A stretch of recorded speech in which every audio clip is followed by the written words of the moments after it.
Hello friends, ABM जो कि हमारे सीआईबी का पहला पेपर है और उसी का चैप्टर नंबर 6 का पार्ट 4 आज हम लोग डिस्कस करेंगे। पार्ट 4 में हम एग्जाम्पल 2 से शुरू करेंगे यहाँ पे।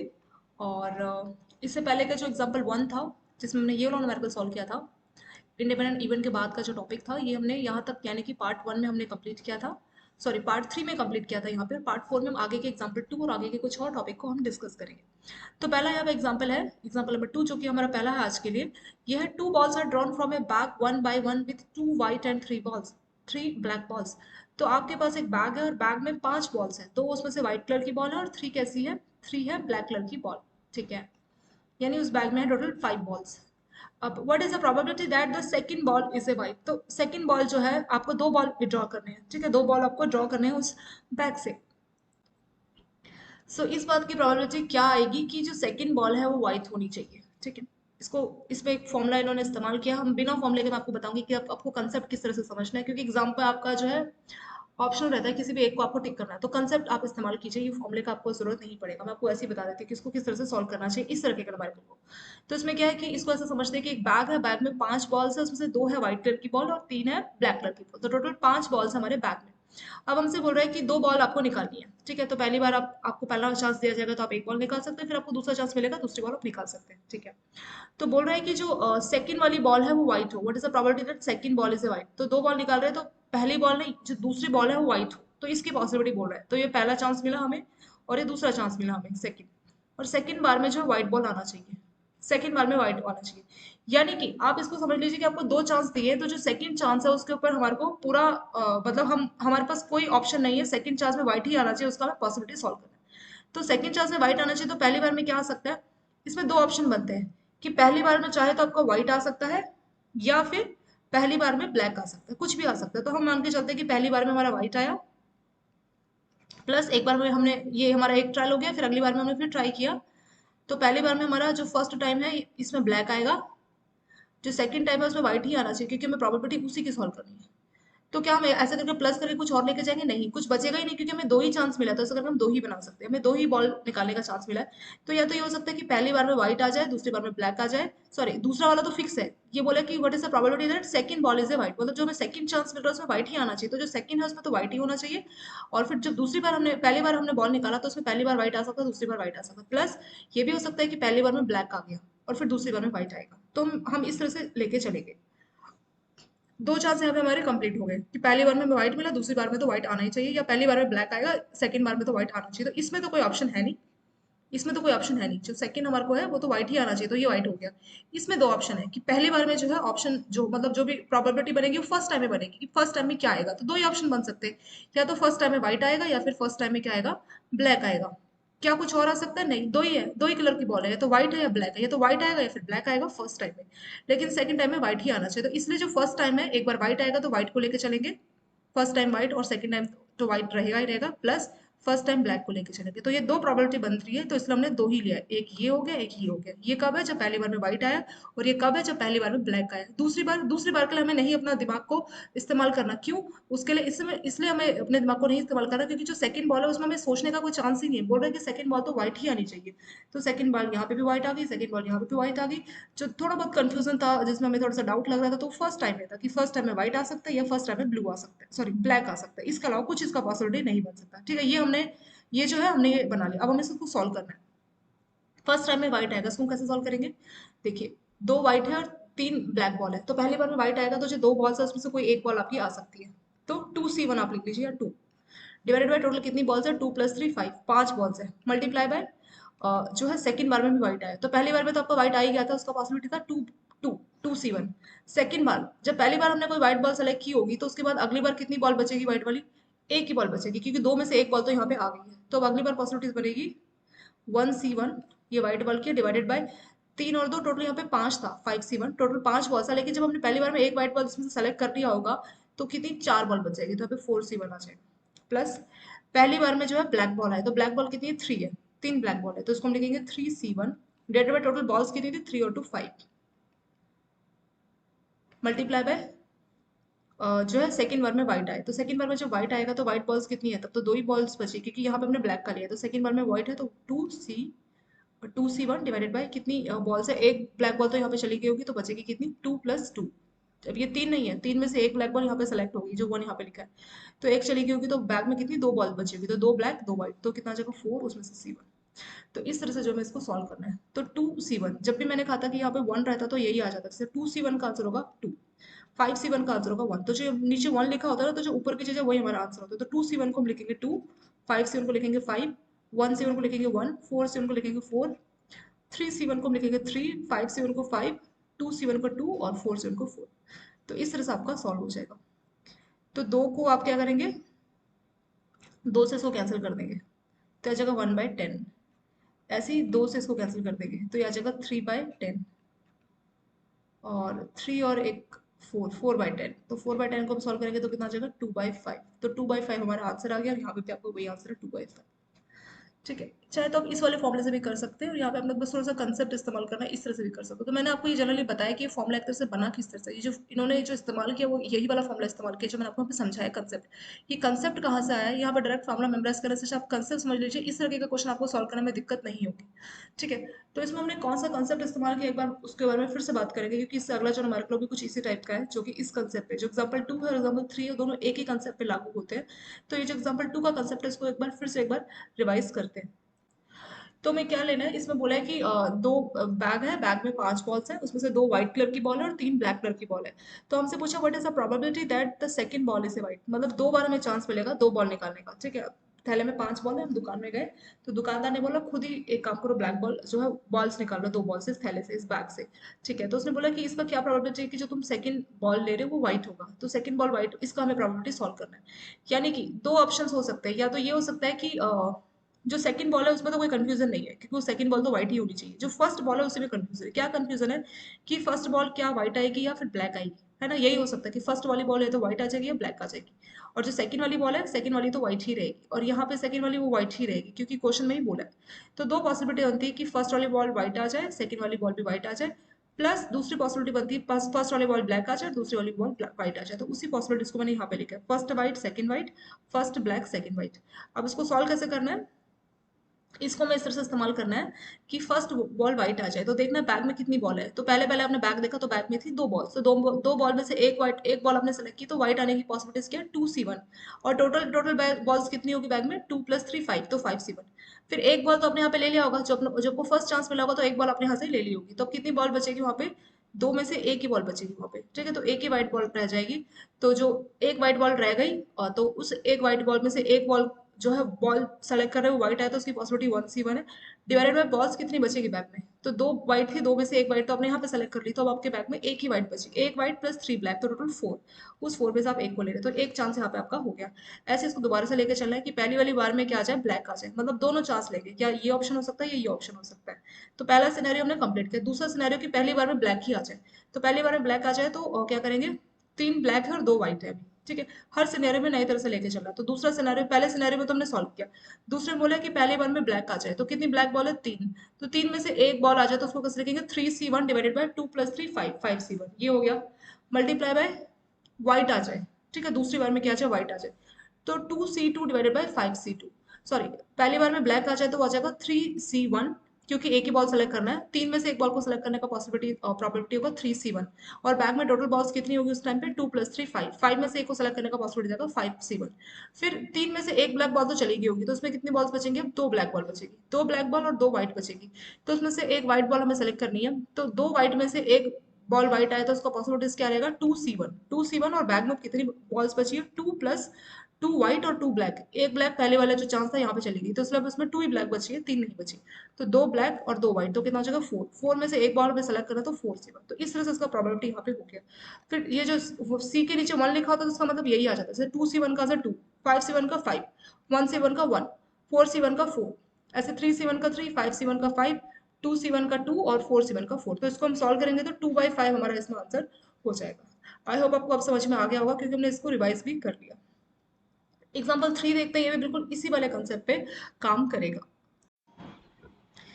इस सेकेंड वाले न्यूमेरिकल में हमसे बोला गया है, सो ये जो नेक्स्ट एग्जाम्पल है हमारा एग्जाम्पल 3, तो उसमें बोला गया है कि दो कार्ड हमें ड्रॉ करने हैं from A shuffle set of 52 playing cards, तो 52 कार्ड्स है जिसको शफल किया गया और उसमें से हमें दो कार्ड को क्या करना है, ड्रॉ करना है। What is the probability that the second card is a queen, तो यानी इन्होंने फिक्स कर दिया कि सेकंड वाली जो कार्ड है वो क्वीन होनी चाहिए।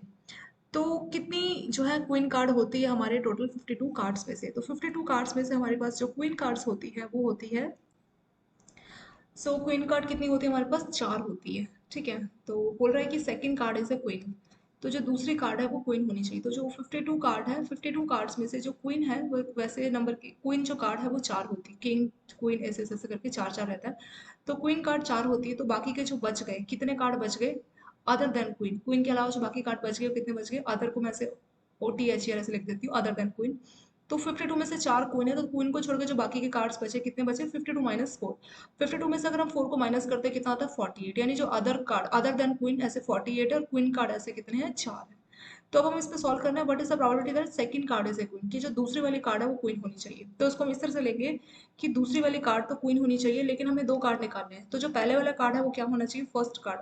तो फर्स्ट कार्ड क्या हो सकता है? तो क्वीन भी हो सकता है या फिर अदर भी हो सकता है। या तो पहला मतलब दूसरा कार्ड तो फिक्स है कि वो क्वीन होना चाहिए, वही हमें सॉल्व करना है उसी का प्रोबेबिलिटी। जो पहला कार्ड है, पहले कार्ड में थोड़ा कंफ्यूजन क्रिएट हो रहा है, तो पहले कार्ड में दो ही ऑप्शन आ सकते हैं, या तो क्वीन आएगा या फिर क्वीन नहीं आएगा, तो जिसको हमने बोला अदर देन क्वीन।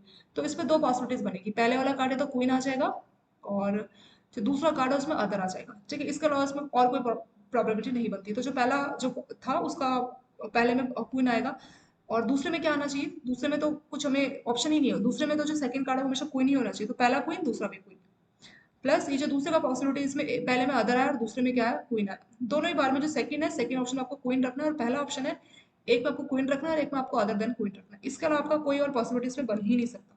ठीक है, तो अब हम क्या करेंगे, क्वीन कार्ड के होने की क्या पॉसिबिलिटीज है? तो 52 कार्ड्स है, इसको हम लिख लेते हैं साफ साफ, कहीं पे जगह हो तो उसको हम यहाँ लिखते हैं। जो ये चीज है, पहले वाली कार्ड क्वीन होनी चाहिए। ठीक है, क्वीन मैंने लिख दिया, मल्टीप्लाई बाय जो दूसरा कार्ड है वो भी क्वीन होना चाहिए। पहला कार्ड Q1 ऐसा दूसरा कार्ड क्वीन होना चाहिए, प्लस यहाँ पे जो प्लस था अदर, जो पहला कार्ड है उसमें आपका अदर कुछ होना चाहिए, यहाँ पे 1 लिख दिया, मतलब पहला कार्ड। और दूसरा कार्ड क्या होना चाहिए? क्वीन होना चाहिए दूसरा कार्ड। ठीक है, तो इसका पॉसिबिलिटीज हमें बनाना है।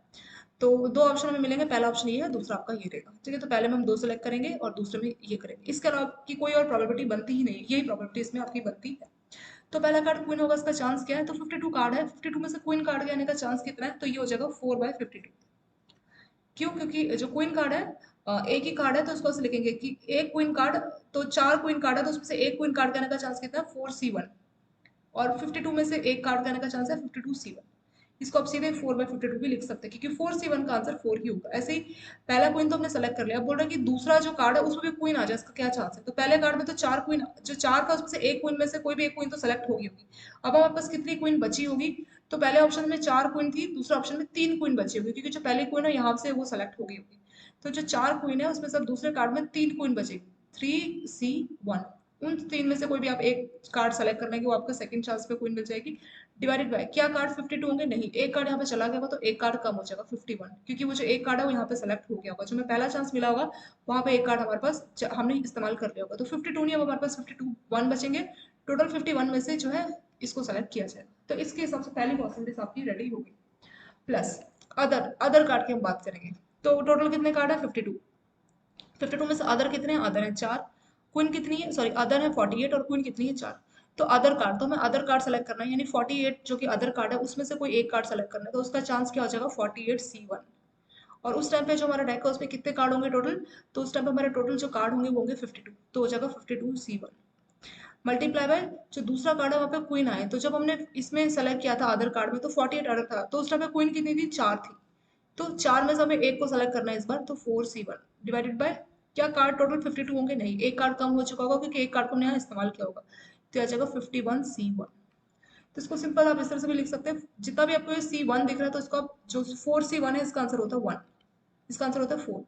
5C1 का आंसर होता है 5, इस तरह से इसको लिखा जाता है। तो 4C1 का आंसर हो गया 4, 52C1 का आंसर हो गया 52, 3C1 का हो गया 3, 51C1 का हो गया 51, 48C1 का हो गया 48, 52C1 का हो गया 52, 4C1 का हो गया 4, और 51C1 का हो गया 51। इस तरह से इसको लिखा जाएगा। अब क्या करेंगे? अब हम इसको सॉल्व करेंगे। तो ये कैंसिल हो जाएगा पहले तो आपका, 13 बार ये कैंसिल हो जाएगा। ठीक है, और ऐसे यहाँ पे भी आपका कैंसिल हो जाएगा, कितने बार? 13 बार ये कैंसिल हो जाएगा। तो 13 मल्टीप्लाई बाय 51, और ये जो है 3 से भी कैंसिल हो जाएगा 17 टाइम्स। और क्या कैंसिल होगा? ठीक है, और तो यहाँ पे कुछ कैंसिल आपका नहीं इसमें दिख रहा। एक काम करते हैं, 3 से इसको कैंसिल नहीं करते, क्योंकि अगर हम कैंसिल नहीं करेंगे तो ये इजी रहेगा हमारे लिए। ठीक है, तो इस वाले को आप भूल जाइए जो हमने 3 से इसको कैंसिल किया। ये सिर्फ कैलकुलेशन पर्पस के लिए है, हमारा इजी हो जाए। तो 31 मल्टीप्लाई बाय 51, ये भी आ जाएगा 31 मल्टीप्लाई बाय 51। और यहाँ पे क्या आ गया? यहाँ पे आपका आ गया 3, और यहाँ पे कितना आ गया? 48। तो 48 में आप 3 को ऐड करेंगे, कितना आ जाएगा? 51 आ जाएगा, और यहाँ पे आ जाएगा 31 मल्टीप्लाई बाय 51। तो इससे कैंसिल हो जाएगा, तो आंसर क्या आ जाएगा? 1/13। तो इसका आंसर देखते हैं, क्या हमारा आंसर यहाँ पे आंसर कितना है इस क्वेश्चन का? वही है 4/52। 4/52 को हम क्या लिख सकते हैं? 1/30 लिख सकते हैं ना। वही हमारा आंसर है। इसको आप चाहे तो कैलकुलेटर से आप सॉल्व कीजिए 1/13 को, तो कैलकुलेटर में कितना आएगा? जब आप 1/13 को कैलकुलेटर में सॉल्व करेंगे तो ये आएगा 0.077। तो वही हमारा आंसर आ गया 0.077। तो इस तरह से हमने इसको सॉल्व किया। तो जो कैलकुलेशन, हमारी कैलकुलेशन और उनकी कैलकुलेशन एक ही चीज़ है। इन्होंने जो फॉर्मूला इस्तेमाल किया, मैंने आपको कंसेप्ट से बताया कि फॉर्मूला किस तरह से काम कर रहा है। ठीक है, तो इसको एक बार फिर से रिवाइज करते हैं। इस तरह के हमने एग्जांपल 2 भी देखा था, वही कंसेप्ट था, ये यहाँ पे भी वही कंसेप्ट है। इसमें बोला है कि सेकंड कार्ड क्वीन होना चाहिए। तो यानी कि जो सेकंड कार्ड क्वीन होना चाहिए, तो जो पहला कार्ड है वो क्या होना चाहिए? क्योंकि दो ही कार्ड हम सेलेक्ट करेंगे, तो सेकंड कार्ड क्वीन है वो तो मैं फिक्स कर दिया। तो जो पहला कार्ड है वो क्या होना चाहिए? तो जो फर्स्ट कार्ड है वो या तो क्वीन हो सकती है या अदर देन क्वीन हो सकती है। तो पहली बार जब क्वीन होगा तो जो सेकंड कार्ड होगा क्या होगा? तब तो क्वीन ही होगा, क्योंकि जो सेकंड ऑप्शन है उसमें क्वीन ही रहना चाहिए। जब पहली बार में अदर आएगा तो दूसरी बार में क्या होगा? वो भी क्वीन होगा, क्योंकि दूसरी बार में हमारे को कोई ऑप्शन नहीं मिला। तो दो पॉसिबिलिटीज बनती है, फर्स्ट टाइम में भी क्वीन आ जाए, दूसरी बार में भी क्वीन आ जाए। और दूसरी पॉसिबिलिटीज बनती है कि पहली बार में क्वीन ना आए, अदर देन क्वीन, लेकिन दूसरी बार में जो है क्वीन तो आनी ही चाहिए। तो इसके अलावा और कोई पॉसिबिलिटीज नहीं बनती।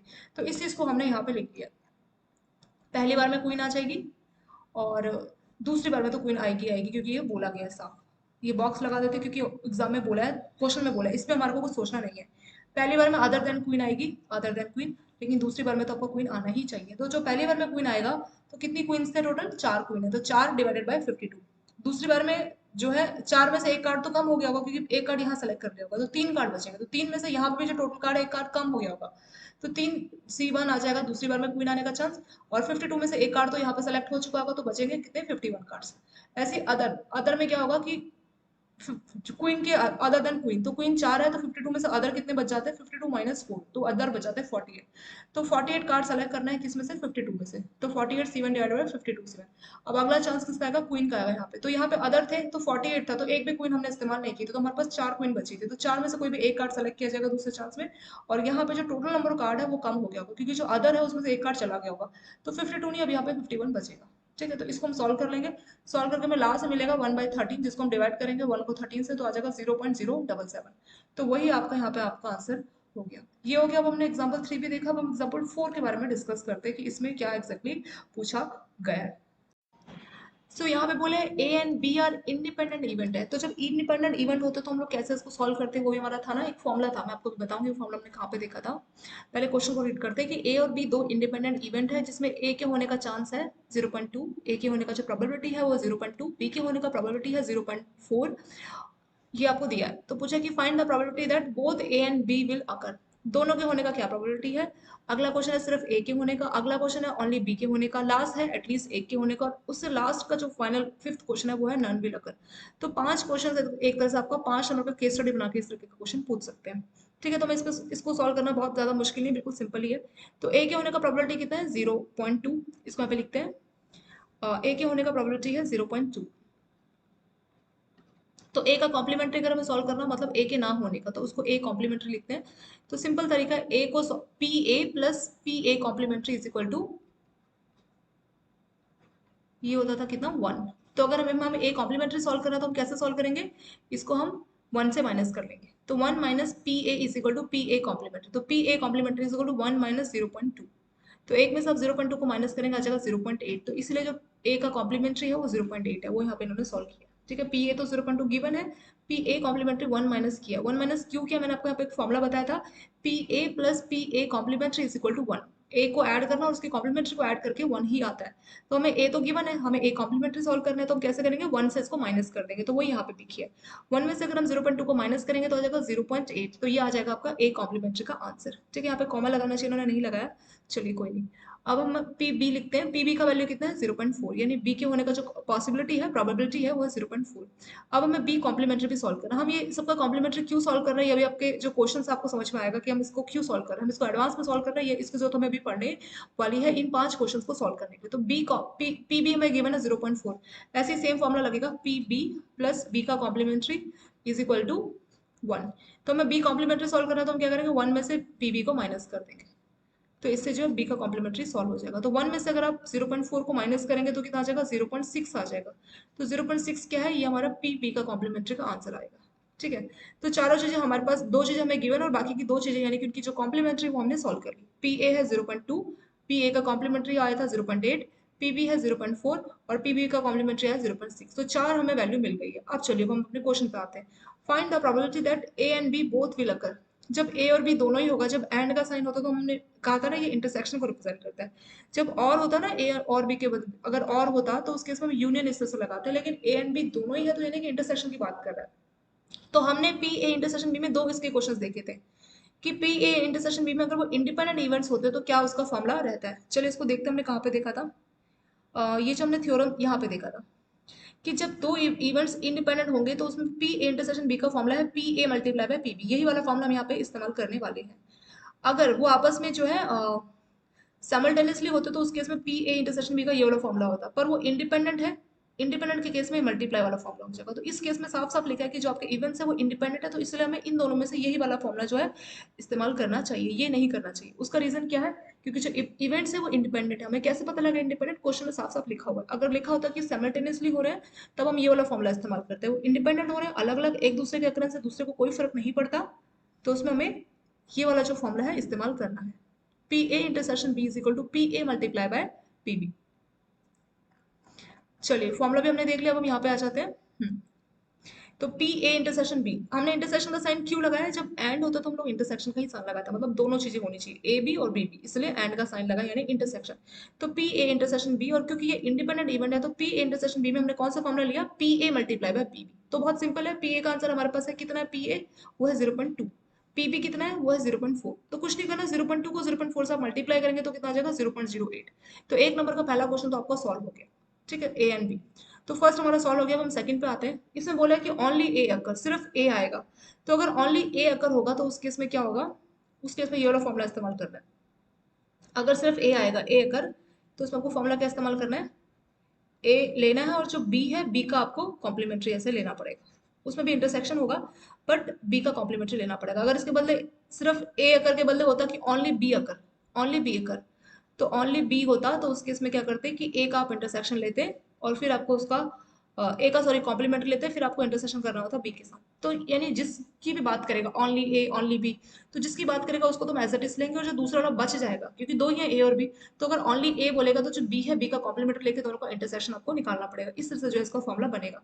अगर सिर्फ ओनली बी बोला है तो सिर्फ बी बोला तो बी को तो एज इट इज लिखना है, तो जो बच गया कौन बच गया, ए ही बच गया, तो उसको इसमें उसका कॉम्प्लीमेंट्री लेना है और फिर दोनों का इंटरसेक्शन आपको इसमें निकालना पड़ेगा। तो इस तरह से जो ओनली वाले क्वेश्चन सॉल्व किया जाए, तो ओनली वाले में क्या होगा, जो दूसरा बचेगा उसका हमें कॉम्प्लीमेंट्री लेना पड़ेगा और फिर हम क्या करेंगे, उसके कॉम्प्लीमेंट्री के साथ उसका इंटरसेक्शन सॉल्व करेंगे। ठीक है, इंटरसेक्शन कैसे सॉल्व करेंगे, सेम वही फॉर्मूला, क्योंकि इंडिपेंडेंट है तो ये मल्टीप्लाई हो जाएगा। तो P A multiply P A intersection B complement का फॉर्मूला हो जाएगा, ये फॉर्मूला बन जाएगा P A multiply by P B complement.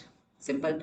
ऐसे अगर ये वाला होता तो इसका फॉर्मूला बन जाएगा P A complement multiply by P B. तो इस तरह से जो है आपका फॉर्मूला बन जाएगा, क्योंकि इंडिपेंडेंट है तो उसमें इंटरसेक्शन का जो फॉर्मूला वो हमने यहाँ पे देखा था कि किस तरह से काम करता है, ये दोनों को मल्टीप्लाई कर देता है। चलिए, तो ये जो क्वेश्चन 2 है और क्वेश्चन 3 हमने एक साथ समझा है। ओनली ए अकर्स बोलेगा तो उसमें ए को लेना है और जो दूसरे वाले का कॉम्प्लीमेंट लेना है। तो ए को हमने ऐसे लिया, जो बी बच गया उसका हमने कॉम्प्लीमेंट लिया। तो इंटरसेक्शन हमें सॉल्व करना है। तो P A intersection B complement का फॉर्मूला क्या मैंने आपको यहाँ भी बताया था, इसका फॉर्मूला है, क्योंकि इंडिपेंडेंट है तो आपस में मल्टीप्लाई हो जाएगा, तो P A multiply by P B C का जो है कॉम्प्लीमेंट। तो ये हो गया। तो पी ए का वैल्यू कितना है, पी ए का वैल्यू था हमारे पास कितना, 0.2, तो 0.2 लिखते हैं, इसीलिए हम उसका कॉम्प्लीमेंट भी साथ साथ सॉल्व कर रहे थे। मैंने कहा था ना हम लोग कॉम्प्लीमेंट क्यों सॉल्व कर रहे हैं, क्योंकि उसकी जरूरत पड़ने वाली। तो यहाँ जो है बी कॉम्प्लीमेंट की हमें जरूरत पड़ेगी, ना कि बी की। तो बी कॉम्प्लीमेंट का वैल्यू कितना आया था 0.6, क्योंकि जो बी का वैल्यू है तो 0.4 है, तो 1 माइनस 0.4 यानी 0.6। तो बी कॉम्प्लीमेंट हमें वैल्यू पुट करनी है जो कि 0.6 है। तो 0.2 को 0.6 से मल्टीप्लाई करेंगे तो आ जाएगा 0.12। तो आपका दूसरा जो क्वेश्चन है वो भी यहाँ पे सॉल्व हो गया। तीसरा देखते हैं, ओनली बी अकर। ये भी उसी की तरह, जैसे ओनली ए अकर था वैसे यहाँ पे ओनली बी अकर। तो ओनली बी के केस में क्या करेंगे, ए को तो जो दूसरा बच गया तो ओनली बी में तो बी को तो एज इट इज लेंगे, जो दूसरा बच गया कौन, ए, उसका हम कॉम्प्लीमेंट लेंगे, बाकी आपको इंटरसेक्शन एज इट इज लेना है। तो P A complement intersection B, इसका फॉर्मूला क्या है, क्योंकि इंडिपेंडेंट इवेंट है तो आपस में मल्टीप्लाई करना है। तो पी ए जो है ए का complement multiply by P B. A का कॉम्प्लीमेंट का वैल्यू कितना दिया आपको, यहाँ पे जो है ए का वैल्यू 0.2 और ए के कॉम्प्लीमेंट का वैल्यू था 0.8, तो ए का कॉम्प्लीमेंट आया था 0.8। तो ए कॉम्प्लीमेंट के बदले हम लिख देंगे 0.8। जो बी कॉम्प्लीमेंट है, बी कॉम्प्लीमेंट तो हमें एज इट इज गिवन था, कितना है, सॉरी पीबी, ये कॉम्प्लीमेंट नहीं है, पीबी, पीबी का वैल्यू था 0.4। तो जो पीबी है यहाँ पे हम लिख देंगे 0.4। तो 0.8 को 0.4 से मल्टीप्लाई करेंगे तो आ जाएगा 0.32। तो आपका जो थर्ड क्वेश्चन है उसका आंसर हो गया 0.32। चलिए चौथा देखते हैं। बोल रहा है एटलीस्ट वन भी रखकर, यानी या तो ए आ जाए या फिर और बी आ जाए, कोई भी एक आ जाए। और आप लगा सकते हैं, या तो ए आ जाए और बी आ जाए। ठीक है, तो एटलीस्ट वन अगर का मतलब या तो ए आ जाए और बी आ जाए, तो और की वजह से यहाँ पे यूनियन का साइन लगेगा, तो ए यूनियन बी वाला फॉर्मूला यहाँ पे इस्तेमाल होगा। तो पी ए यूनियन बी का सिंपल सा फॉर्मूला जो हमने सबसे पहले देखा था, तो क्या फॉर्मूला था वो, ये कौन सा फॉर्मूला है, ये हमने सबसे पहले देखा था। कहाँ देखा था इसको हमने, यहाँ पे जब हमने शुरू किया था ना, ये शुरुआत में ये था, पी ए यूनियन बी का सिंपल फॉर्मूला था P A plus P B minus P A intersection B. तो इसी वाले फॉर्मूले को हमें यहाँ पे इस्तेमाल करना पड़ेगा। तो फॉर्मूला है P A plus P B minus P A intersection B. तो ए का जो वैल्यू है पी ए वो गिवन है, पी बी भी हमें गिवन है। तो पी ए कितना दिया क्वेश्चन में, पी ए है 0.2 और पी बी है 0.4। तो इसको एज इट इज देख के लिख देंगे 0.2 और 0.4 minus P A intersection B. A और बी का इंटरसेक्शन कितना आया, ये हमने कहाँ पे सॉल्व किया है, ये हमने शायद क्वेश्चन नंबर 1 में सॉल्व किया था। पी ए इंटरसेक्शन बी तो कितना आया था 0.08। तो जो क्वेश्चन नंबर 1 में हमने ए इंटरसेक्शन बी सॉल्व किया था उसी का यूज हमारा क्वेश्चन नंबर 4 में हो रहा है। तो ये आया था ए इंटरसेक्शन बी 0.08, तो इसी को यहाँ पे इस्तेमाल करना है 0.08। ये हमने कहाँ पे सॉल्व किया था ए इंटरसेक्शन बी, हमने क्वेश्चन नंबर 1 में एग्जाम्पल इसका जो 1 है पहला क्वेश्चन इसका, उसमें वहाँ पे सॉल्व किया था, तो जो कि 0.08 आया था। तो 0.2 में 0.4 को ऐड करेंगे तो 0.6 आएगा, 0.6 में से 0.08 को माइनस करेंगे तो आ जाएगा 0.52। तो ये आपका चौथे क्वेश्चन का आंसर हो गया। लास्ट बोला है नन विल अकर, कुछ भी ना आए, नन विल अकर। तो इसको हमने देखा था जब नन बोले, जब कुछ भी ना हो तो उसके इसमें कौन सा वाला फॉर्मूला इस्तेमाल होता है, तो ये हमने यहाँ देखा था, नॉन अकरेंस ऑफ इवेंट, कुछ भी ना है नन, तो उसके इसमें पहले वाले का भी कॉम्प्लीमेंट लेना है, दूसरे वाले का भी कॉम्प्लीमेंट लेना है। ठीक है, फिर उनका इंटरसेक्शन निकालना है। जैसे था कि ओनली ए, सिर्फ ए आए, तो उसके इसमें हम क्या कर रहे थे, ए को तो एज इट इज ले रहे थे, जो बी है उसका कॉम्प्लीमेंट ले रहे थे, क्योंकि बी को ना बोला था, जो ना बोले उसका आपको कॉम्प्लीमेंट ही लेना है। तो ये फॉर्मूला लगाया था। फिर एक था ओनली बी, तो ओनली बी में मैंने क्या बोला था कि ए का हम कॉम्प्लीमेंट ले लेंगे और बी को हम एज इट इज लिख लेंगे, क्योंकि बी तो लेना पड़ेगा और जो बच गया ए ही बच गया उसका हमें कॉम्प्लीमेंट लेना है। तो इसमें बोला है कि दोनों नहीं चाहिए, ए भी नहीं चाहिए बी भी नहीं चाहिए, तो उसमें हम क्या करेंगे, ए का भी कॉम्प्लीमेंट लेंगे और बी का भी कॉम्प्लीमेंट लेंगे और उनका इंटरसेक्शन सॉल्व करेंगे। तो इसके हिसाब से आपका ये जो फॉर्मूला है तीसरे वाला बच जाएगा। एक और चीज, P A complement intersection P B complement को हम कैसे लिख सकते हैं, इसको लिख सकते हैं P A 1 minus P A intersection B. यानी कि इसको, ये जो लास्ट वाला जो था इसको हम ऐसे लिख सकते हैं, जैसे मैंने आपको बताया था कि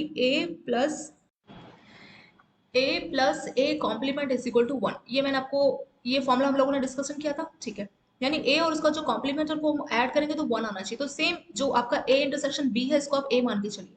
ठीक है, तो A complement intersection B complement, इसको आप ए मान के चलिए। तो ये फॉर्मूला क्या बन जाएगा, ए के बदले क्या आ रहा है, A complement plus B complement, sorry A complement intersection B complement. तो उसको हम ऐसे लिख सकते हैं, इसको हम इस तरह से बोल सकते हैं कि P A intersection B plus P A का कॉम्प्लीमेंट इंटरसेक्शन बी का कॉम्प्लीमेंट इज इक्वल टू 1। इस फॉर्मूले को बिल्कुल इसकी तरह लिख सकते हैं, जैसे ए है, ए और ए के कॉम्प्लीमेंट का सम 1 आता है, तो इसी तरह से अगर ए इंटरसेक्शन बी है तो ए इंटरसेक्शन बी और उसका जो कॉम्प्लीमेंट है उसका सम भी 1 ही आना चाहिए।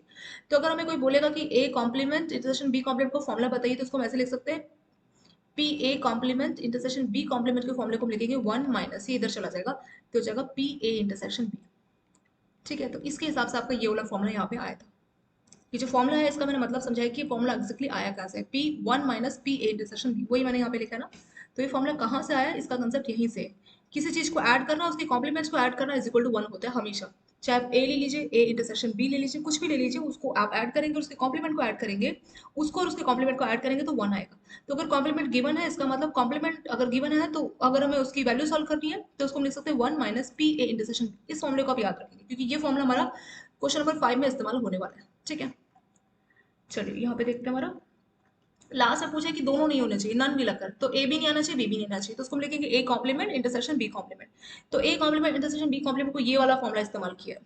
इसमें यूनियन क्यों लिखा हुआ है?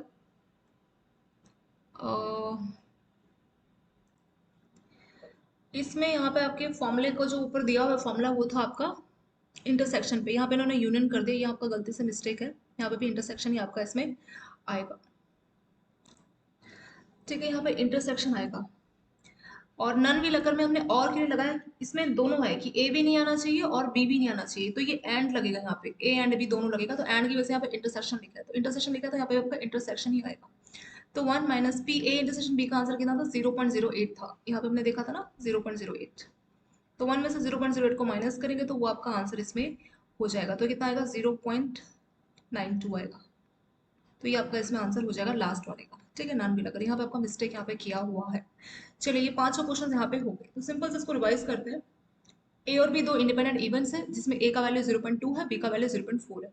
तो ए का वैल्यू 0.2 है, तो अगर हमें ए का कॉम्प्लीमेंट निकालना तो 1 से माइनस करेंगे, तो 1 से 0.2 को माइनस करेंगे तो 0.8 ए कॉम्प्लीमेंट आ जाएगा। ऐसे पी बी हमें गिवन है 0.4, तो कोई बोलेगा बी कॉम्प्लीमेंट को सॉल्व कीजिए, तो 1 से हम इसको माइनस करेंगे, तो 1 में से अगर हम 0.4 को माइनस करेंगे तो कितना आ जाएगा? 0.6 आ जाएगा, तो ये बी कॉम्प्लीमेंट की वैल्यू आ गई 0.6। ये हो गया। अभी हमें 5 क्वेश्चन दिए इसके बेसिस पे कि ए एंड बी बोथ भी लगा, तो जब एंड का साइन है ये इंटरसेक्शन को रिप्रेजेंट करता है, तो यानी कि ए इंटरसेक्शन बी हमें सॉल्व करना है, क्योंकि इंडिपेंडेंट इवेंट्स है, तो उस केस में इंटरसेक्शन बी का फॉर्मूला लगेगा P A multiply by P B. P A कितना दिया? 0.2, पी बी कितना दिया? 0.4, तो इनको मल्टीप्लाई करेंगे, आ जाएगा 0.08। तो पहला क्वेश्चन यहाँ पे सॉल्व हो गया। अगला है ओनली ए अकर, सिर्फ ए आए, तो उस केस में क्या करना है हमें? ओनली ए के केस में क्या करना होता है हमें? ए को तो एज इट इज ले लेना है, और जो बी है दूसरा जो बच गया उसका हमें कॉम्प्लीमेंट निकालना होता है। ठीक है, P A intersection B complement, और आपने देखा कि इसका फॉर्मूला क्या है? जैसे पी ए इंटरसेक्शन बी का फॉर्मूला है P A multiply by P B, वैसे P A intersection B complement का फॉर्मूला है P A multiply by P B का कॉम्प्लीमेंट। सिंपल। तो वही चीज यहाँ पे की गई है, P A multiply by P B का कॉम्प्लीमेंट। पी ए का वैल्यू था कितना? 0.2, और बी कॉम्प्लीमेंट का वैल्यू कितना था? वो था हमारे यहाँ पे 0.6, तो 0.2 को 0.6 से मल्टीप्लाई किया, आ गया था 0.12। ऐसे तीसरा क्वेश्चन है ओनली बी अकर, सिर्फ बी होना चाहिए, सिर्फ बी होना चाहिए, तो उसको हम कैसे लिखेंगे? ओनली बी को लिखेंगे, ए को तो हम एज इट इज ले लेंगे, सॉरी ओनली बी बोले तो ए का कॉम्प्लीमेंट लेंगे और बी को हम एज इट इज ले लेंगे, तो P A complement intersection B, क्योंकि जो जिस चीज को ओनली बोला है मतलब वो चीज तो हम एज इट इज लिखेंगे, जो बच जाएगा उसका हमें कॉम्प्लीमेंट लिखना है। तो P A complement intersection B, तो ए कॉम्प्लीमेंट जो है पी ए कॉम्प्लीमेंट कैसे लिखेंगे? P A complement multiply by P B. तो ए कॉम्प्लीमेंट की वैल्यू और पीबी से उसको मल्टीप्लाई करेंगे, तो ए कॉम्प्लीमेंट का वैल्यू कितना था? वो था 0.8 और पीबी था 0.4, तो 0.8 को 0.4 से मल्टीप्लाई करेंगे, आ जाएगा 0.32। तीसरा क्वेश्चन इस तरह से सॉल्व किया था। चौथा क्वेश्चन था एटलीस्ट वन भी लगा, तो कम से कम एक आना चाहिए, यानी कि तो ए आ जाए और बी आ जाए, तो इसमें और लगा है, और की वजह से पी ए यूनियन बी का फॉर्मूला यहाँ पे इस्तेमाल करना है। फॉर्मूला क्या है? P A union B is equal to P A plus P B minus P A intersection B. P A हमें गिवन है, कितना गिवन है? वो है 0.2, पीबी भी गिवन है 0.4, ए इंटरसेक्शन बी नहीं गिवन, पर हमने क्वेश्चन नंबर 1 में इसको सॉल्व किया जो कि आया था 0.08, तो इसको लिख देंगे 0.2 प्लस 0.4, ये गिवन था, और 0.08 हमने क्वेश्चन नंबर 1 में इसको सॉल्व किया था, तो इसको ऐड करेंगे तो फाइनल आंसर कितना आ जाएगा? 0.52। लास्ट बोला नॉन बी लगकर, ए भी नहीं आना चाहिए, बी भी नहीं आना चाहिए, लास्ट क्वेश्चन। ए भी नहीं आना चाहिए तो ए कॉम्प्लीमेंट, बी भी नहीं आना चाहिए तो बी कॉम्प्लीमेंट, उसका इंटरसेक्शन। तो P A complement intersection B complement को लिख सकते हैं 1 minus P A intersection B. 1 minus P A intersection B का वैल्यू कितना? 0.08। तो 1 में से अगर आप यहाँ पे आपको मिस्टेक, अगर 1 में से 0.08 को आप माइनस करेंगे तो आ जाएगा 0.92। तो आपको जो लास्ट क्वेश्चन है क्वेश्चन नंबर 5, इसका आंसर ये हो गया 0.92। नहीं, यहाँ पे आपको नीचे एक दो फॉर्मूले दिए हैं, यहाँ पे जो A complementary intersection B complementary का जो एग्जैक्ट फॉर्मूला है वो है 1 minus P A union B. ठीक है, तो यहाँ पे आपका सही दिया हुआ है क्वेश्चन में, ये गलत नहीं है। जो गलत है इन्होंने यहाँ पे थ्योरम गलत दिया आपका, स्टार्टिंग में जो थ्योरम में फॉर्मूला लिखा है ये गलत है। ठीक है, इसकी वजह से सब आपका मिस्टेक वहाँ पे हो गया। तो ये यहाँ पे देखते हैं, ये जो फॉर्मूला है P A complementary intersection B complementary का फॉर्मूला होता है 1 minus P A union B. ठीक है, ये मिस्टेक आपका किया हुआ है, इस मिस्टेक की वजह से आपके जो फॉर्मूले हैं वो सब मिस्टेक हो गए। ठीक है, तो यहाँ पे हमने जो समझा था ए कॉम्प्लीमेंट्री बी, तो ये इसका जो फॉर्मूला है A complementary intersection B complementary का फॉर्मूला को 1 minus P A union B, यानी ए यूनियन बी और ए का कॉम्प्लीमेंट्री इंटरसेक्शन बी का कॉम्प्लीमेंट्री, इसका वैल्यू 1 होगा। तो अगर इसका वैल्यू सॉल्व करना है तो 1 minus P A union B, इस तरह से ये फॉर्मूला होगा, आपको याद करना पड़ेगा। ठीक है, तो इसमें जो मिस्टेक आपके थ्योरम में, तो जब भी आपको कॉम्प्लीमेंट्री निकालना होगा P A complementary intersection B complementary, तो ये रहेगा 1 minus P A union B. तो आपकी थ्योरम की मिस्टेक की वजह से हमने यहाँ पे इसको गलत बोला, बट जो लास्ट वाला क्वेश्चन है वो गलत नहीं है, वो मैंने आपका देखा, ये सही है एक्जैक्टली लास्ट वाला। ठीक है, तो लास्ट वाला जो क्वेश्चन था इसको इरेज करते हैं पहले। चलिए, तो लास्ट वाला जो फॉर्मूला है ए कॉम्प्लीमेंट्री इंटरसेक्शन बी, तो उसका फॉर्मूला होगा P, sorry 1 minus P A union B, ये इसका फॉर्मूला होगा। इंटरसेक्शन नहीं होगा, ये आपको याद रखना, अगर इंटरसेक्शन है दोनों को कॉम्प्लीमेंट्री तो ए यूनियन बी होगा, ये फॉर्मूला में एज इट इज याद करना पड़ेगा। तो 1 minus P A union B, A union B हमने अभी सॉल्व किया क्वेश्चन नंबर 4 में, जो कि आया था 0.52, तो 1 में से 0.52 को माइनस करेंगे तो कितना आ जाएगा 0.48। तो जो लास्ट क्वेश्चन है इसका आंसर 0.48 है। मैंने कहा था बुक में मिस्टेक है, वो यहाँ पे मिस्टेक नहीं, आपकी थ्योरम में ऊपर मिस्टेक था, जिसकी वजह से यहाँ पे आपका गलत हो गया था, जिसकी वजह से इसको हम गलत समझ रहे थे, लेकिन ये नहीं, जो ऊपर वही फॉर्मूला है। और मैंने गूगल में भी चेक किया, इन दोनों में से जो ये वाला फॉर्मूला सही है, मुझे लगा कि वहाँ पे कुछ दिया यहाँ पे कुछ, तो एक्जैक्टली गूगल में जो फॉर्मूला दिया है ये वाला दिया, तो ये जो फॉर्मूला है ये सही है। पी ए इंटरसेक्शन, सॉरी एक कॉम्प्लीमेंट्री इंटरसेक्शन बी कॉम्प्लीमेंट्री का फॉर्मूला है 1 minus P A union B, ये फॉर्मूला आप मेमोराइज करेंगे, ये वाला फॉर्मूला करेक्ट है। और जो थ्योरम में बुक में ऊपर फॉर्मूला दिया, बुक में वो वाला फॉर्मूला गलत दिया हुआ है। आई होप आपको ये लास्ट वाला क्वेश्चन भी समझ में आया होगा, इसका फिफ्थ वाला। अब हम एग्जांपल 5 नेक्स्ट वाले क्वेश्चन में मूव ऑन करते हैं। इसमें बोला है कि एक इन्वेस्टमेंट प्रेडिक्ट हो रहा है, और इसमें बोला है कि जो प्राइस है किसी भी सर्टेन स्टॉक का will go up during the next week, वो दिया है 2:1। 2:1 नहीं, इसमें भी मिस्टेक है आपका, 2:1 नहीं, आपको 1:2 है।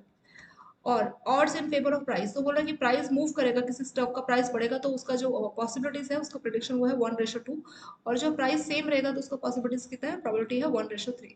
तो पूछा what is the probability that price of stock will go down next week. तो दो चीजें दी है, और तीसरा आपसे पूछा है कि प्राइस गो डाउन करेगा तो उसका आपको प्रोबेबिलिटी सॉल्व करना है। तो ए बता रहा है कि जो प्राइस है स्टॉक का मूव अप करेगा, बी बता रहा है कि प्राइस सेम रहेगा। ठीक है, ए क्या बता रहा है, प्राइस बढ़ेगा, बी बता रहा है कि प्राइस सेम रहेगा।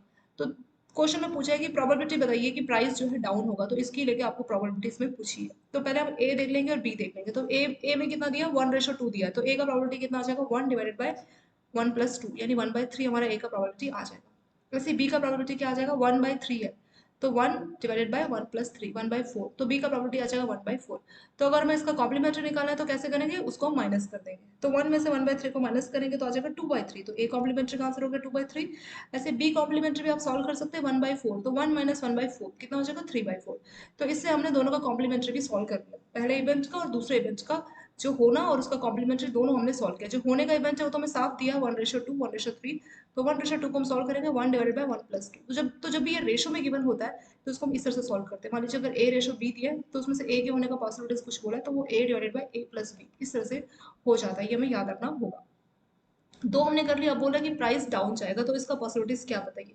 तो प्राइस डाउन जाएगा, इसका मतलब जो ए है वो भी नहीं होगा, उसका भी कॉम्प्लीमेंट्री, इंटरसेक्शन जो बी है उसका भी कॉम्प्लीमेंट्री, यही तो मतलब वो डाउन जाने का। डाउन जाने का मतलब ये भी नहीं होगा वो भी नहीं होगा, तो डाउन ही जाएगा। मतलब इसमें बोला है कि प्राइस अप जाएगा, इसमें बोला है प्राइस सेम रहेगा। तीन ही हो सकते हैं, या तो प्राइस बढ़ेगा या सेम रहेगा या डाउन जाएगा, तीन ही ऑप्शन है। तो डाउन जाएगा, डाउन जाएगा मतलब ये हुआ, ये भी नहीं होना चाहिए और ये भी नहीं होना चाहिए, मतलब बढ़ने भी नहीं चाहिए और इक्वल भी नहीं होने चाहिए, तो उसका मतलब बनेगा कि डाउन जाएगा। तो पहले वाला भी नहीं होना चाहिए, पहला जो ए है वो बता रहा है कि प्राइस बढ़ेगा, तो नहीं होना चाहिए, तो नहीं होने के लिए हमने इसको कॉम्प्लीमेंट्री लगा दिया। ये वाला भी नहीं होना चाहिए, क्यों, क्योंकि जो जो बी है वो रिप्रेजेंट कर रहा है कि प्राइस सेम हो रहा है, सेम है, लेकिन इसमें बात की है डाउन जाने की, तो डाउन जाने का पॉसिबिलिटी के लिए ये भी नहीं होना चाहिए।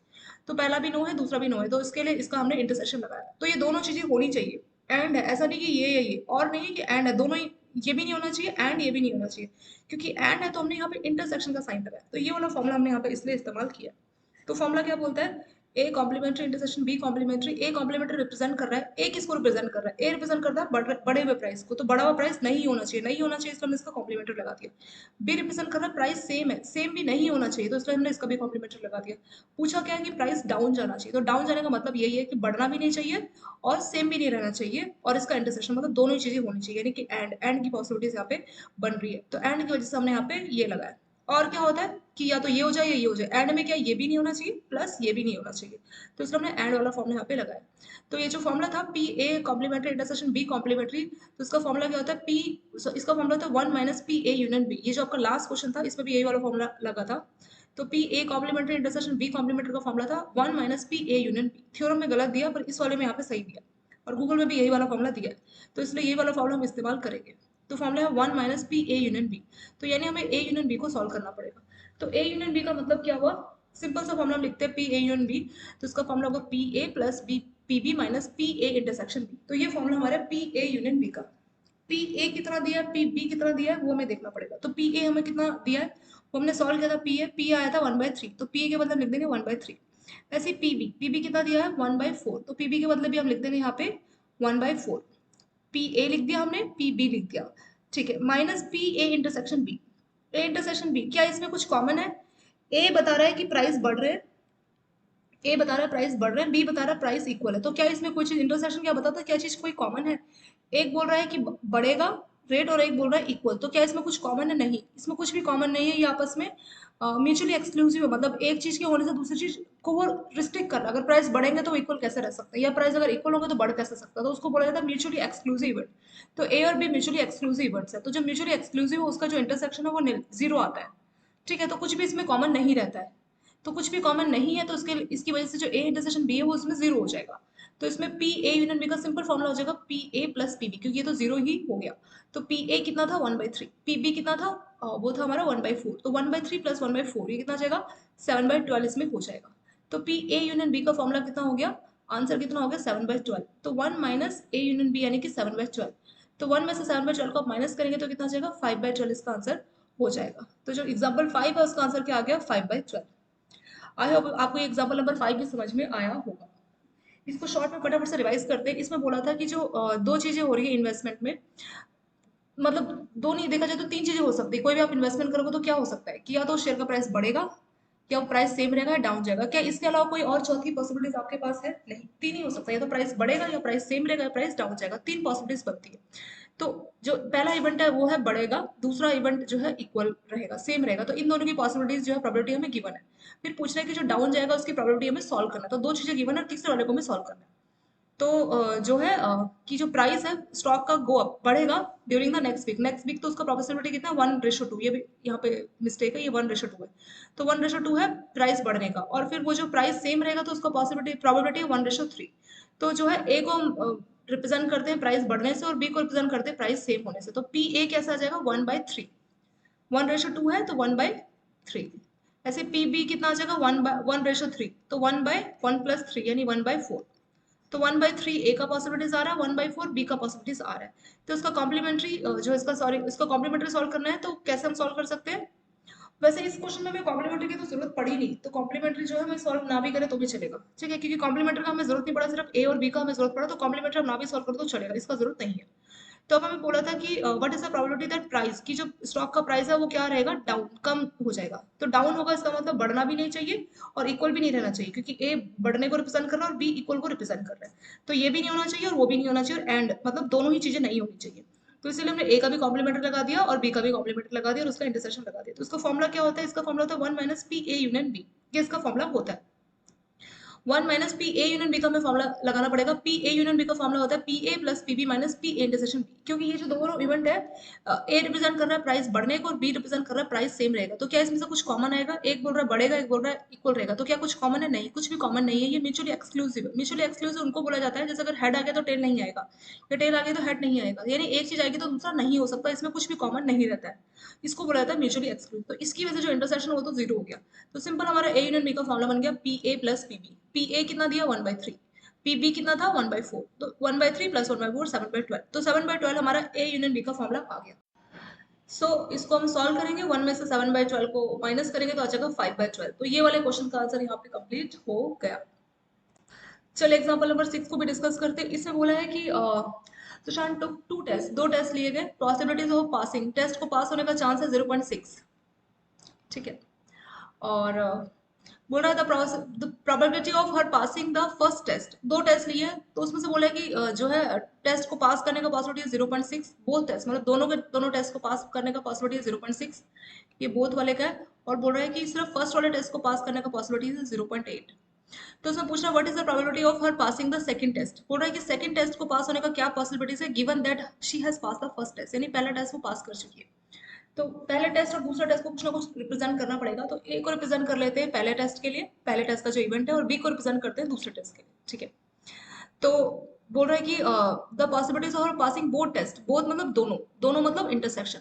तो हम अगर ए इंटरसेक्शन बी इसमें सॉल्व करना चाहे तो कितना आ जाएगा, वो आ जाएगा 0.6। दोनों टेस्ट को पास करने का पॉसिबिलिटी 0.6, तो ए इंटरसेक्शन बी कितना हो गया 0.6। अगली लाइन बोलिए the possibilities of passing the first test, जो पहला टेस्ट है उसका इवेंट, उसका पॉसिबिलिटी है 0.8, यानी कि जो पी ए है उसका वैल्यू 0.8, जो प्रोबेबिलिटी है ए इवेंट की वो है 0.8। तो ये गिवन है, ये भी गिवन है, तो ये दोनों चीजें हमें गिवन है। पूछा है व्हाट इज द प्रोबेबिलिटी, तो जो ये है कंडीशनल, हमने यहाँ पे देखा था ना कंडीशनल प्रोबेबिलिटी, तो ये उसी के ऊपर क्वेश्चन आपका लास्ट वाला। कहाँ हमने देखा था कंडीशनल के ऊपर कि एक चीज होती दूसरी नहीं होती, ये था ना कि इसमें था कि what is the probability of B given that A has already occurred. B का क्या प्रोबेबिलिटी है जब ए हो चुका होता है, तो जो चीज ऑलरेडी हो चुकी हो तो उसको हम यहाँ पे लिखते हैं, और जिसके बारे में पूछा जाता है उसको यहाँ लिखते हैं, और फिर ऐसे फॉर्मुला बनाते हैं पी बी बाई ए। ठीक है, तो वैसे ही आपको जो कंडीशनल प्रोबेबिलिटी वो वाला न्यूमेरिकल हम सॉल्व कर रहे हैं। तो चलिए यहाँ पे क्वेश्चन पे आ जाते हैं। हम्म तो पूछ रहा है what is the probability of passing the second test, तो सेकंड वाला जो है पूछ रहा है, तो जो पूछ रहा है उसको यहाँ पे ऊपर लिखते हैं। और given that she has pass the पहला फर्स्ट टेस्ट, पहला टेस्ट पास कर चुकी है, तो जो चीज हो चुकी होती है उसको यहाँ पे लिखते हैं ए, उसको ए से रिप्रेजेंट किया, तो यानी कि हमें इसमें पी बी बाई ए को सॉल्व करना पड़ेगा, तो इसलिए यहाँ पे जो है पी बी बाई ए लिखा हुआ है। तो पी बी बाई ए का सिंपल सा फॉर्मुला होता है, फॉर्मुला क्या होता है, फॉर्मुला होता है पी बी बाई ए का फॉर्मुला होता है P A intersection B divided by जो यहाँ पे लिखा हुआ है क्या है ए, तो पी ए, तो ये इसका सिंपल सा फॉर्मुला होता है। अगर मान लीजिए यहाँ पे पी बी बाई ए के बदले होता कि पी ए बाई बी, तो क्या फॉर्मुला बन जाता, तो पी ए बाई बी का फॉर्मुला बन जाता पी ए इंटरसेक्शन बी, क्योंकि यहाँ डिवाइड में बी है नीचे, तो यहाँ पे हो जाता पी बी। तो जो जो आपको नीचे दिखेगा तो डिवाइड में पी बी हो जाएगा, और दोनों को आपको इंटरसेक्शन करके लिखना है, तो इस तरह से जो है फॉर्मुले बनते हैं कंडीशन वाली प्रोबेबिलिटी के। ठीक है, तो फॉर्मुला हमें याद हो जाएंगे, पी बी बाई ए का फॉर्मुला हो जाएगा, जो नीचे ए है तो पी ए आ जाएगा और ऊपर उसका इंटरसेक्शन लिख देंगे। अगर ये ए बाई बी होता तो नीचे पी बी आ जाता और ऊपर ए बाई बी सेम ही रहता। दोनों वैल्यूज हमें गिवन, हम देख के एज इट इज लिख देंगे।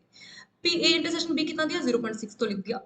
पी ए कितना दिया था 0.8, इसको भी लिख दिया। 0.6 को 0.8 से डिवाइड करेंगे तो आ जाएगा 0.75। फाइनली आपका आंसर आ गया कि पॉसिबिलिटीज की वो ए टेस्ट ऑलरेडी जो है पहला टेस्ट पास कर चुकी है, तो दूसरा टेस्ट के पास होने का कितना प्रोबेबिलिटी है, तो वो आ जाएगा 0.75। तो ये जो क्वेश्चन नंबर 6 है ये यहाँ पे आपका कंप्लीट हो गया कंडीशनल प्रोबेबिलिटी के ऊपर का न्यूमेरिकल।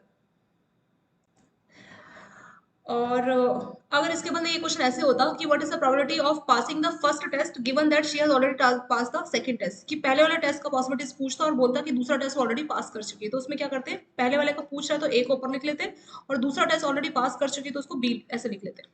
ठीक है, तो पी ए बाई बी का फॉर्मुला लगाते हैं, तो फॉर्मुला वही रहता है A intersection B divided by P B, तो पी बी हमें गिवन रहता है और ए इंटरसेक्शन बी गिवन होता है, वैल्यूज रख देते हैं और डिवाइड कर देते हैं, आंसर इस तरह से आ जाता है। ठीक है, तो ये आपका कंडीशनल प्रोबेबिलिटी के ऊपर क्वेश्चन हो गया। तो इसमें पॉसिबिलिटीज दी है कि जो है टेस्ट को दोनों के दोनों टेस्ट को पास करे, तो दोनों टेस्ट को पास करे तो उसको इंटरसेक्शन से रिप्रेजेंट करता है, तो यानी ए इंटरसेक्शन बी का वैल्यू 0.6 दिया। Possibilities of passing the first test को हमने ए से रिप्रेजेंट किया और दूसरे टेस्ट को बी से रिप्रेजेंट किया, तो जो पी ए है वो 0.8 है। पूछना what is the probability of passing the second test given that she has already pass the first test, तो दूसरे टेस्ट को पास करने का क्या पॉसिबिलिटीज, जो ऑलरेडी पहला टेस्ट पास कर ले तो बी बाई ए से इसको रिप्रेजेंट किया जाएगा। So P B by A का formula P A intersection B divided by P A, तो पी ए इंटरसेक्शन बी हमें गिवन है कितना 0.6 डिवाइडेड बाय पी ए कितना गिवन है 0.8, 0.75 आपका इसमें आंसर हो जाएगा। एक लास्ट में जो न्यूमेरिकल है इसको भी देख लेते हैं, एग्जांपल नंबर 7 आपका लास्ट न्यूमेरिकल है इस टाइप का, क्योंकि उसके बाद फिर अगला आपका रैंडम वेरिएबल वाला थ्योरी वाला स्टार्ट होगा। तो ये जो लास्ट एग्जांपल है एग्जांपल 7, इसको भी डिस्कस करते हैं। इसमें बोला एक बैग में रेड और ब्लू कलर के मार्बल्स रखे हैं, ठीक है, 2 मार्बल्स आर ड्रॉन, तो 2 मार्बल्स आपको निकालना है विदाउट रिप्लेसमेंट। विदाउट रिप्लेसमेंट का मतलब एक मार्बल निकाला उसको वापस रखना है, मतलब वापस नहीं रखना, उसको साइड में रखना, बैग में नहीं डालना, तो उसको बोला जाता है विदाउट रिप्लेसमेंट। तो 2 मार्बल आपको निकालने का मौका दिया जाएगा। The probability of selecting a red marble and then a blue marble is 0.28, तो पहले एक रेड मार्बल निकाला फिर ब्लू निकाला, तो यानी ये ए इंटरसेक्शन बी बता रहा है। अगर आपने ए अपने रेड वाले मार्बल को मान लिया, यहाँ पे क्या माना वैसे, ठीक है इन्होंने भी वही है कि ए जो है रेड मार्बल को मान लिया और जो बी है इवेंट की ब्लू मार्बल है, तो ए और बी, तो यानी कि जो 0.28 गिवन है, ये क्या गिवन है कि रेड मार्बल निकाला और फिर ब्लू मार्बल निकाला, यानी कि आपको ए इंटरसेक्शन बी का वैल्यू कितना दिया है 0.28 गिवन है, तो इसको यहाँ पे लिख लिया, वही चीज आपको यहाँ पे दी है A intersection B is equal to 0.28। अब बोल रहा है the probability of selecting a red marble, ठीक है, red marble on the first row, जब आप पहली बार में रेड मार्बल ले रहे हैं तो उसका पॉसिबिलिटी 0.5, तो रेड मार्बल को हमने किससे रिप्रेजेंट किया पी ए से रिप्रेजेंट किया, तो रेड मार्बल की पॉसिबिलिटीज कितनी है 0.5, तो दो चीजें इसमें गिवन है। अब पूछ रहा है what is the probability of selecting a blue marble, blue marble का पॉसिबिलिटीज पूछ रहा है on the second row given that first marble was red, मतलब रेड मार्बल ऑलरेडी हम निकाल चुके हैं, और बी जो कि ब्लू मार्बल है जिसको हमने बी से रिप्रेजेंट किया उसका प्रोबेबिलिटी पूछ रहा है, तो ये भी आपका कंडीशन वाला ही क्वेश्चन हो गया। बी वाले का पूछ रहा है और बोल रहा है कि ए यानी कि ब्लू मार्बल का क्या पॉसिबिलिटीज आएगा जब हम रेड मार्बल ऑलरेडी निकाल चुके हैं। ठीक है, ऑलरेडी कि जो पहला मार्बल जो निकाला वो हमारा रेड ही था। ठीक है, तो रेड मार्बल ऑलरेडी निकाल चुके, ऑलरेडी हो चुका है और ऑलरेडी डन, और इसके बारे में क्वेश्चन पूछा, तो जिसके बारे में क्वेश्चन पूछते हैं उसको ऊपर लिखते हैं और जो ऑलरेडी हो चुका होता है इवेंट उसको नीचे लिखते हैं, तो इसलिए पी बी बाई ए इसमें बन गया। तो पी बी बाई ए का फॉर्मूला क्या है? फॉर्मूला सिंपल है, P A intersection B divided by, यहाँ पे क्या है ए, तो डिवाइडेड बाय हो जाएगा पी ए। ठीक है, फॉर्मूला भी हमने याद कर लिया। तो पी ए इंटरसेक्शन बी कितना दिया है? पी ए इंटरसेक्शन बी हमें दिया 0.28, तो हमने यहाँ पे लिख दिया क्या? 0.28 इसके बदले, डिवाइडेड बाय पी ए का प्रोबेबिलिटी यो भी दिया है कितना है? 0.5, तो इसको भी यहाँ लिख दिया। तो 0.28 को हम 0.5 से क्या करेंगे? डिवाइड करेंगे, तो 0.28 को 0.5 से डिवाइड करेंगे तो आ जाएगा 0.56, तो ये हमारा आंसर इसमें हो गया। ये था कंडीशनल प्रोबेबिलिटी के ऊपर क्वेश्चन। एग्जांपल नंबर 7 था आपका कंडीशनल प्रोबेबिलिटी, और एग्जांपल नंबर जो 6 था ये भी था कंडीशनल प्रोबेबिलिटी। तो एग्जाम में इस तरह का क्वेश्चन बन सकता है 2 नंबर का, डेफिनेटली पूछ सकता है। ये क्वेश्चन आपका इंपॉर्टेंट लग रहा है मुझे, तो आप इस सिंपल से फॉर्मूले को याद कर लीजिए। दिखने में क्वेश्चन थोड़ा सा टफ लग रहा है बट कुछ नहीं है, सिंपल है, और फॉर्मूला भी याद करने का जरूरत नहीं है, सिंपल सा आप याद कर सकते हैं, मतलब कुछ मुश्किल भी इसमें नहीं है। तो इसमें क्या था कि एक बैग में रेड और ब्लू कलर के मार्बल्स थे, और आपको बोला था कि 2 मार्बल निकालना है विदाउट रिप्लेसमेंट, मतलब पहला मार्बल निकालोगे तो बॉक्स में जो बैग है उसमें वापस नहीं डालना, उसको साइड में अपनी पॉकेट में रखना है, लेकिन बैग में नहीं डालना। तो पूछ रहा possibilities of selecting red marble and then blue marble, कि पहले आप रेड को सेलेक्ट करो फिर ब्लू मार्बल, यानी कि ये दोनों को आप सेलेक्ट करें एक तरह से, पहले रेड फिर ब्लू। तो इसलिए ये जो इंटरसेक्शन है उसकी वैल्यू दी है, तो ए इंटरसेक्शन बी कितना दिया है? 0.28। फिर पूछ रहा है probability of selecting red marble, red marble यानी कि जो जिसको हमने ए से रिप्रेजेंट किया रेड को, तो वो पी ए का वैल्यू दिया है, तो पी ए है 0.5, पी ए इंटरसेक्शन है 0.28। इसमें पूछ रहा है what is the probability of selecting a blue marble, blue marble जिसको हमने बी से रिप्रेजेंट किया, तो पी बी। आगे बोला है गिवन दैट फर्स्ट मार्बल, मतलब 2 बार हमने जब ड्रॉ किया तो पहली बार जो दूसरी बार में ब्लू मार्बल है उसका क्या पॉसिबिलिटीज है? गिवन दैट ये दिया हुआ है, ये कंडीशन है कि जो पहला जो मार्बल है, जो पहली बार में हमने मार्बल निकाला वो हमारा रेड ऑलरेडी आ चुका है, तो पी बी बाई ए से उसको लिखा जाएगा। जो हो चुका होता है उसको यहाँ पे लिखते हैं डिनोमिनेटर में, जो हो चुका होता है ऑलरेडी, और जो पूछा जाता है उसको नोमिनेटर में लेते हैं। तो बी जो है ब्लू वाले की पॉसिबिलिटीज पूछ रहा है और बोल रहा है कि जो पहली बार में मार्बल निकाला वो रेड ऑलरेडी आ चुका है, तो पी बी बाई ए का फॉर्मूला यहाँ पे लगेगा। पी बी बाई ए का फॉर्मूला है P A intersection B divided by P A. A intersection B कितना दिया है? 0.28, और पी ए कितना है? वो है 0.5। तो 0.28 को हम 0.5 से डिवाइड करेंगे तो 0.56 इसका आंसर इसमें हो जाएगा। आई होप आपको ये सारा न्यूमेरिकल्स जो है समझ में आए होंगे। रैंडम वेरिएबल से इसको हम अगले वाले पार्ट में डिस्कस करेंगे, इसे थोड़ा सा आप लोग देख लीजिए, और thank you so much for watching this video.